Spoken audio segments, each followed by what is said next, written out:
Good afternoon students. कल तक हमने फिनॉल के रासायनिक गुण, इन चीज़ों की चर्चा करी थी। आज उसी में टॉपिक आगे बढ़ा रहे हैं, बात कर रहे हैं ईथर की।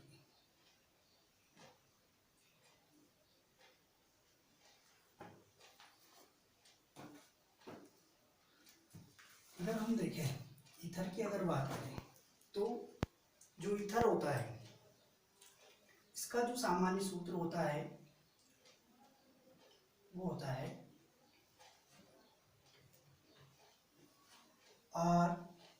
ROR, अर्थात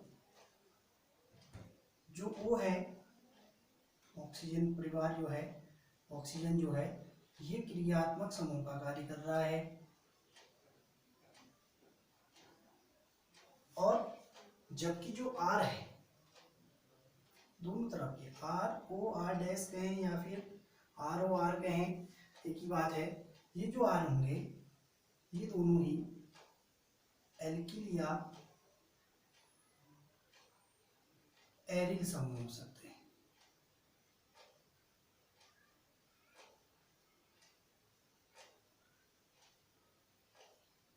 तो सीधे सीधे कह सकते हैं कि जिन कार्बनिक यौगिकों का सामान्य सूत्र ROR होता है वे ईथर से कहलाते हैं, जहां वो क्रियात्मक समूह हो गया और R एल्किल या एरिल समूह होता है। अगर हम ईथर से के वर्गीकरण की बात करें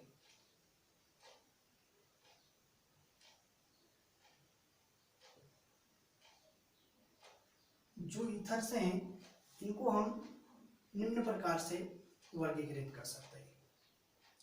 पहला आता है सरल या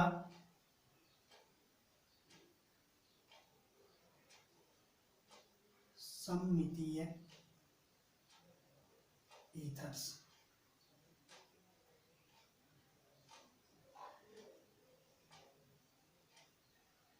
अगर हम सरल या सममितीय ईथर्स की बात करें, देखो नाम से ही पता लग रहा है सममितीय, अर्थात सम मतलब समान, अर्थात जहां पर को दोनों आर समूह एक जैसे हों, ऐसे जो ईथर्स होंगे वे सममितीय ईथर्स कहलाएंगे। जैसे जैसे मैंने कहा CH3O CH3, यहाँ पर अगर देखें हम तो जो दोनों एल्किल समूह हैं वे समान हैं, अर्थात यहाँ भी CH3 है, यहाँ भी CH3 है, अर्थात मैथिल ग्रुप दोनों जगह लगा हुआ है। तो ऐसा जो ईथर्स होगा वह सरल या सममितीय ईथर्स कहलाएगा। इसका नाम अगर देखें हम तो हम कह सकते हैं डाइमेथिल ईथर, या यूपीएससी में जाए तो मेथॉक्सी मैथिल। ऐसे ही C2H5O C2H5, अर्थात ethoxy ethyl.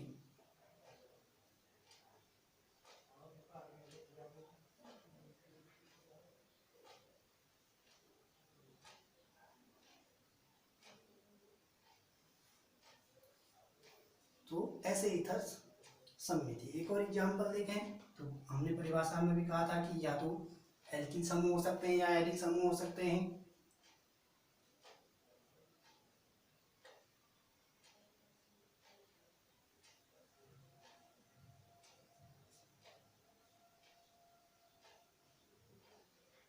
Phenoxy benzene,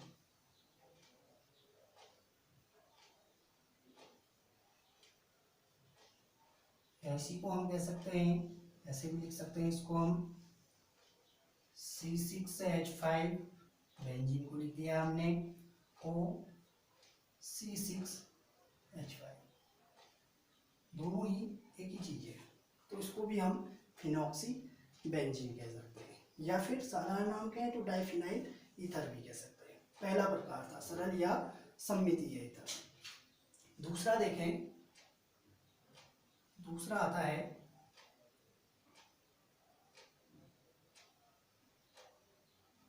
असममितीय ethers.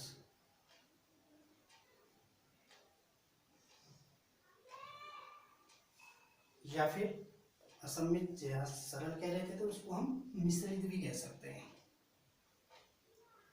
या मिश्रित ईथर।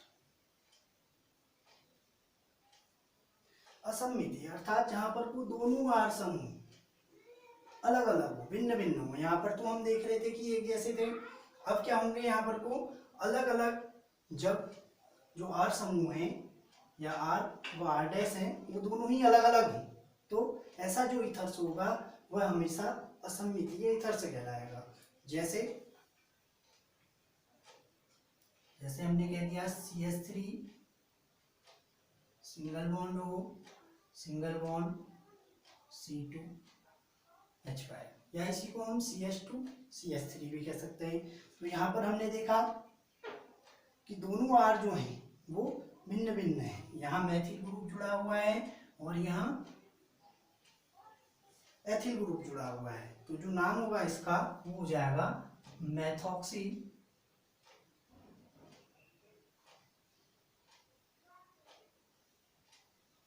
एथिल। साधारण नाम की बात करें तो मैथिल एथिल ईथर हो जाएगा। ऐसे एक और एग्जांपल देख लीजिए, एक समूह हम एल्किल ले रहे हैं और दूसरा हम एरिल ले रहे हैं,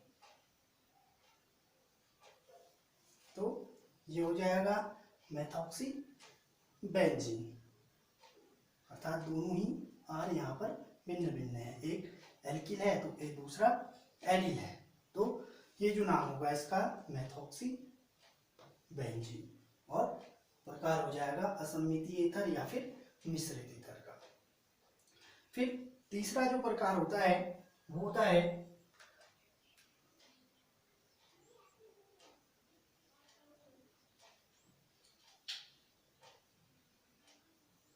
एलिफैटिक ईथर, और चौथा जो होगा वो होगा एरोमेटिक ईथर। अगर हम एलिफैटिक ईथर्स की बात करें तो एलिफैटिक ईथर्स मतलब हो गया जहां पर को कार्बन की खुली श्रृंखला, अर्थात जो ये एल्किल या एल्किल समूह थे आर और आर, ये दोनों कार्बन की खुली श्रृंखला हों, खुली श्रृंखला के रूप में पाए जा रहे होंगे, तो जो ऐसे ईथर्स होंगे उनको हम एलिफैटिक ईथर्स कह सकते हैं। जैसे जैसे हमने कह दिया CH3 single bond O CH3, अभी नाम बताया था मैंने मेथॉक्सी मैथिल, ऐसे ही हम कह सकते हैं CH3 single bond O C2H5 methoxy ethane, ऐसे ही हम कह सकते हैं CH3 single bond O CH2 CH2 CH3 methoxy propane. ये सब एलिफैटिक ईथर्स के एग्जाम्पल हो जाएंगे। दूसरा आ रहा है एरोमेटिक ईथर, अर्थात एरोमेटिक मतलब या तो दोनों आर एरिल समूह के रूप में पाए जा रहे हों, या फिर एक जो आर होगा वह एरिल समूह हो और दूसरा एल्किल समूह हो, तो ऐसे जो ईथर्स होंगे वे हमेशा एरोमेटिक ईथर्स कहलाएंगे। जैसे मैं बात करूं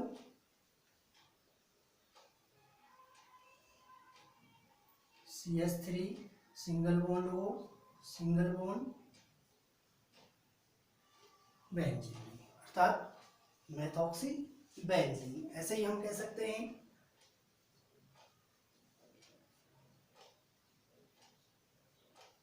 benzene ring single bond O single bond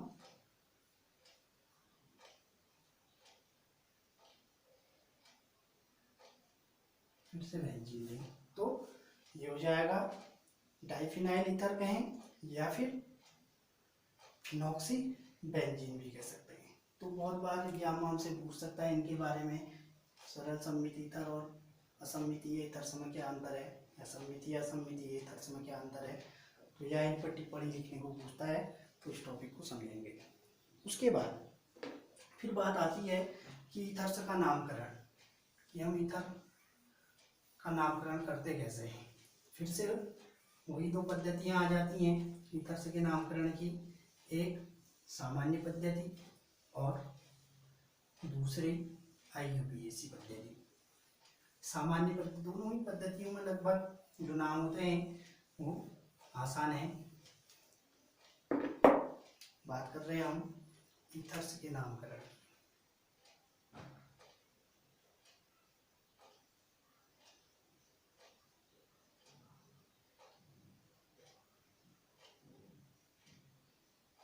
दो पद्धतियां हैं, साधारण या जिसको हम सार्थक कह रहे थे, और दूसरी है IUPAC पद्धति।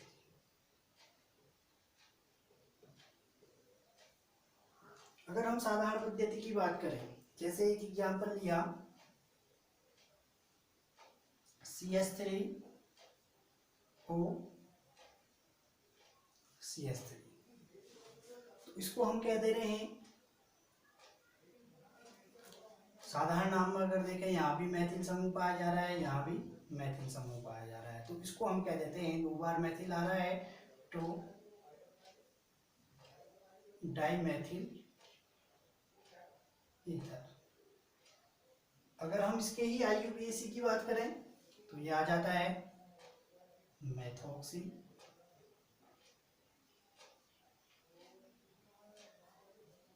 इसके साथ इसका अनुलग्न ऑक्सी था, एक कार्बन परमाणु था तो मेथॉक्सी, और अगला जो कार्बन है एक पाया जा रहा है तो मेथॉक्सी मेथिल। ऐसे ही एक और एग्जांपल देख लीजिए, CH3 single bond O single bond C2H5। इसे देखें तो इसका जो साधारण नाम होगा मैथिल एथिल, दोनों अलग अलग पाए जा रहे हैं, यहाँ एक कार्बन परमाणु है, यहाँ दो, तो साधारण नाम में कह देंगे मैथिल एथिल, और उसके बाद जो फंक्शनल ग्रुप है वो ईथर का है तो मैथिल एथिल ईथर। और IUPAC में जाएं तो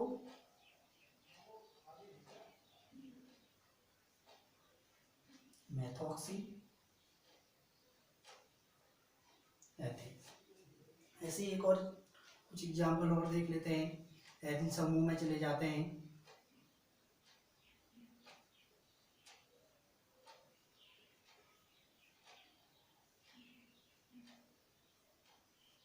दोनों आर एरिल हैं, तो इसको देखें तो जो साधारण नाम होगा वो हो जाएगा डाइफिनाइल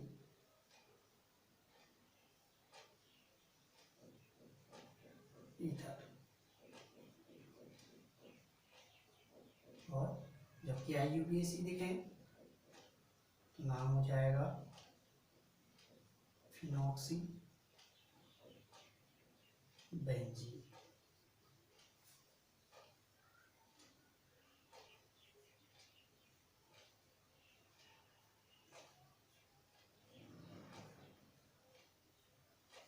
अब एक एल्किल समूह ले लिया है, एक एरिल समूह ले लिया है, तो इसका अगर साधारण नाम देखें तो ये बन जाता है मेथिल फिनाइल ईथर। और IUPAC की बात करें तो मेथॉक्सी बेंजीन।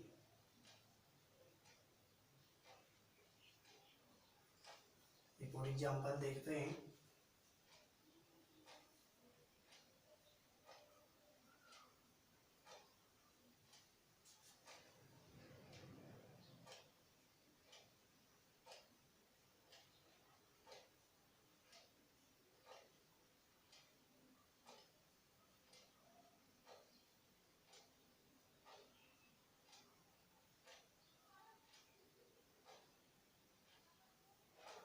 अब देखें इसका नाम, अगर हम IUPAC में जाएं तो यहाँ पर 1 2 3 4 कार्बन, या फिर यहाँ से भी काउंटिंग कर सकते हैं हम 1 2 3 4, और यहाँ जाएं तो 2 हमारे पास कार्बन परमाणु है। तो इसका जो IUPAC नाम होगा वो हो जाएगा एथॉक्सी। अब कितना एथॉक्सी? 1 एथॉक्सी, पहले समूह के साथ लगा हुआ है। 1 एथॉक्सी 1 मेथिल और 4 कार्बन परमाणु है ब्यूटेन। यदि 2 फंक्शनल ग्रुप हो, ईथर के साथ साथ कोई अन्य फंक्शनल ग्रुप है, तो ईथर तो निम्न फंक्शनल ग्रुप था, IUPAC में हमने पढ़ा था। एक एग्जांपल देख लें।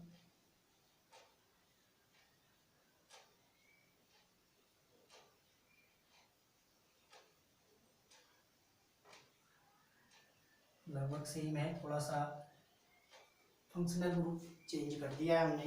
तो ईथर निम्न फंक्शनल ग्रुप हो गया, और जबकि जो एल्कोहल है वह उच्च फंक्शनल ग्रुप है। तो इसका जो नाम होगा काउंटिंग, जहां से हमें नजदीक पड़े फंक्शनल ग्रुप, ये हो जाएगा 4 एथॉक्सी 4 मेथिल और 4 कार्बन परमाणु है, उनके साथ OH लगा हुआ है, तो ब्यूटेनॉल। तो सीधे सीधे कह देंगे 4 एथॉक्सी 4 मेथिल ब्यूटेनॉल 2। ये था जो ईथर्स थे, इनके नामकरण की मेथड। उसके बाद बात कर रहे हैं ईथर्स को बनाने की विधि। विधि से पहले समावयवता कि ईथर्स में कौन कौन सी समावयवताएं पाई जा रही हैं। तो जो ईथर्स होते हैं वे 2 प्रकार की समावयवता प्रदर्शित करते हैं। पहली जो समावयवता होगी वह होती है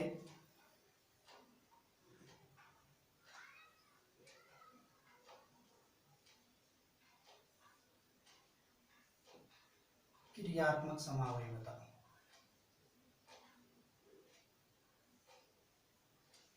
जब कार्बन की संख्या, परिभाषा हम समावयवता में पढ़ चुके हैं, तो यहाँ पर थोड़ा सा एग्जाम्पल में अगर जाएं तो जो कार्बन की संख्या जब 2 से अधिक हो, 2 या 2 से अधिक हो, तो वे हमेशा क्रियात्मक समावयवता दिखाते हैं। जैसे मैंने कहा C2H6O, तो इसमें अगर देखें हम, इसका संरचना बना रहे हैं CH3O CH3, कार्बन की संख्या 2, 1 और 2, हाइड्रोजन 6, 1 ऑक्सीजन। तो ये दिखाता है मेथॉक्सी मेथिल। और जबकि दूसरा एग्जांपल देखें, इसी का अगर स्ट्रक्चर बनाए हम CH3 CH2OH, पढ़ रहे हैं हम क्रियात्मक समावयवता। अब नाम देखिए इसका, तो OH समूह आ रहा है एल्कोहल अर्थात एथेनॉल, तो यहाँ पर ईथर से आ रहा है क्रियात्मक समूह के रूप में, और यहाँ पर एल्कोहल। तो ऐसी जो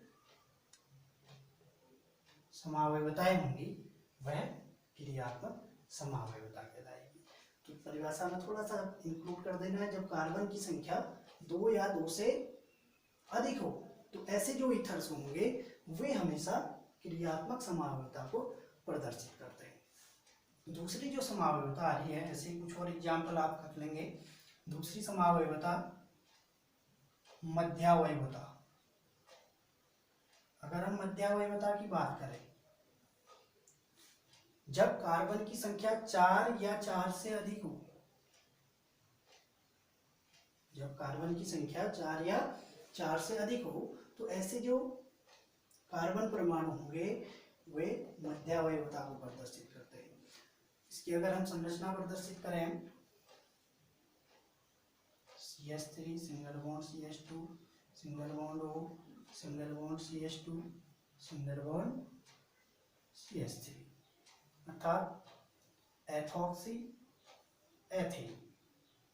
ऑक्सीजन बीच पे आ रहा था। और दूसरा स्ट्रक्चर बनाया इसी का, CH3 single bond O, single bond CH2, single bond CH2, single bond CH3। यहाँ पर देखें तो ऑक्सीजन मध्यस्थता का कार्य कर रहा है और जो नाम होगा वो मेथॉक्सी प्रोपेन। तो ऐसे ही कुछ और एग्जाम्पल आपको मिल जाएंगे, तो उन्हें भी देख लेंगे। तो जो ईथर्स होते हैं वो दो प्रकार की समावयवता, एक क्रियात्मक और दूसरा मध्यावयवता। उसके बाद बात आती है कि इनको बनाने की मेथड, ईथर्स को हम कैसे बनाते हैं, प्रिपरेशन इनका कैसे होगा ईथर्स का। तो अगर हम बनाने की विधि की बात करें तो जो ईथर्स हैं, ईथर्स को बनाने की विधि की बात करें तो इसमें पहली विधि आती है विलियमसन संश्लेषण विधि।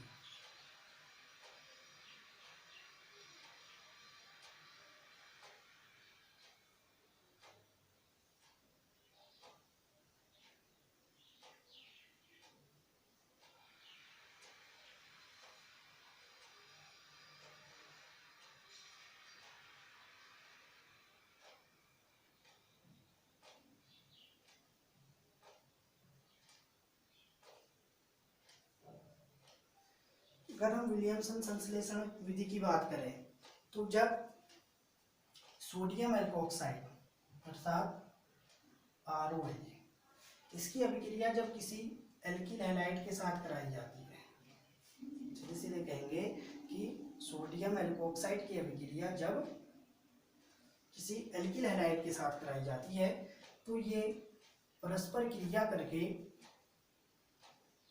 ROR अर्थात ईथर दे रहे हैं और साथ ही साथ सोडियम के हैलाइड बाहर निकालेंगे। तो एग्जाम्पल देखें, आर की जगह हमने ले लिया CH3ONA अर्थात सोडियम मेथॉक्साइड हो गया। इसकी अभिक्रिया हम CH3Cl क्लोरोमेथेन के साथ करा रहे हैं। तो ये परस्पर क्रिया करके CH3OCH3 अर्थात मेथॉक्सी मेथेन बना देगा और साथ ही साथ सोडियम क्लोराइड बाहर हो जाएगा। दूसरी मेथड आती है, पहली मेथड में सीधे सीधे कहेंगे सोडियम मेथॉक्साइड जब क्लोरोमेथेन के साथ अभिक्रिया कर रहा है तो वे मेथॉक्सीमेथेन और सोडियम क्लोराइड का निर्माण कर रहा है। दूसरा अल्कोहल से,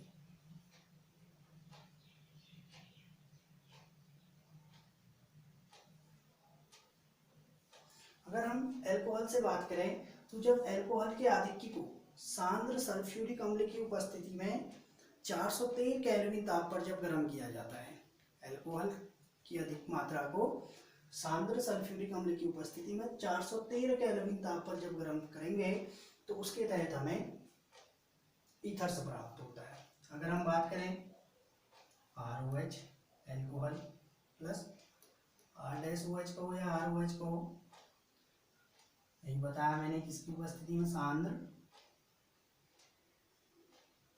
सल्फ्यूरिक अम्ल की उपस्थिति में 413 केल्विन ताप पर। तो ये परस्पर मिलकर के ROR अर्थात ईथर बना दे रहे हैं और साथ ही साथ जल के अणु बाहर निकाल देंगे। एग्जाम्पल देखें, सम्मित लें या असम्मित लें ईथर्स, CH3OH मेथेनॉल हो गया, यहाँ पर मैं CH3CH2OH अर्थात दोनों अलग अलग ले रहे हैं, एक मैथिल एल्कोहल ले रहे हैं, दूसरा एथिल एल्कोहल। इसको या चाहे तो हम दोनों ही मैथिल एल्कोहल भी ले सकते थे सांद्र सल्फ्यूरिक अम्ल की उपस्थिति में। 413 केल्विन ताप पर जब इसको गर्म किया जाता है तो ये परस्पर मिलकर के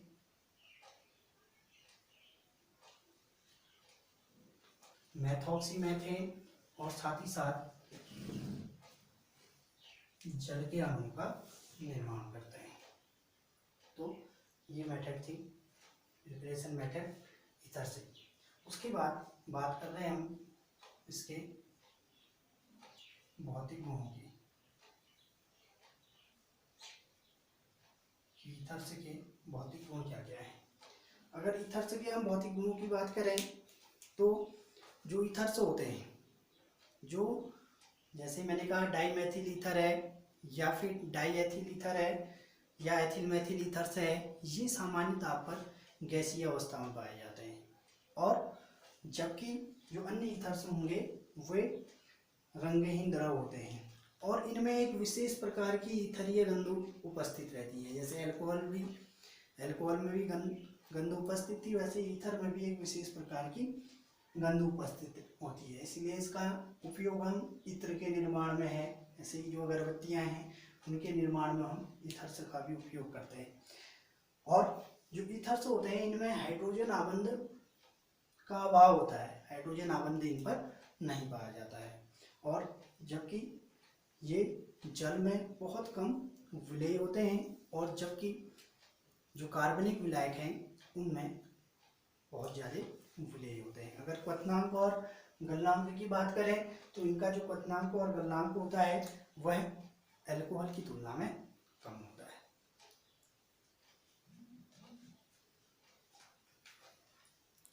हुआ